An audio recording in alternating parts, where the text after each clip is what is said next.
Thanks for sticking with us this midday.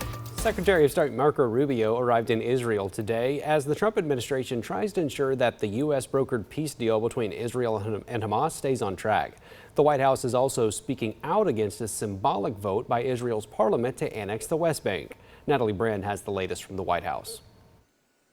Vice President JD Vance left Israel today saying he feels optimistic about the ceasefire holding. I think that we're on a very good pathway.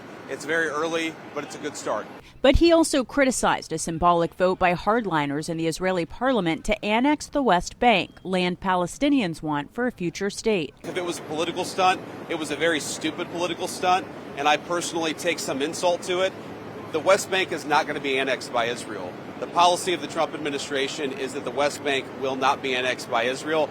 Hours after Vance's departure, Secretary of State Marco Rubio arrived as the Trump administration works with allies on its peace plan, including the challenge of disarming Hamas and rebuilding Gaza. With momentum in the Middle East, the administration was hoping for progress with Russia and Ukraine, but President Trump is no longer planning a second in-person meeting with Russian President Vladimir Putin.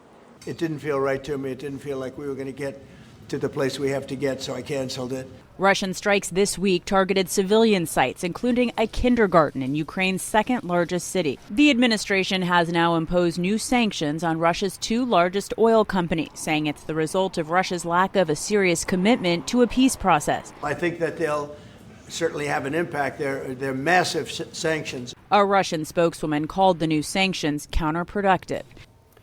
At a European summit today, Ukrainian President Volodymyr Zelensky thanked the U.S. for the new sanctions, but added that even more pressure on Russia is needed to get it to agree to a ceasefire.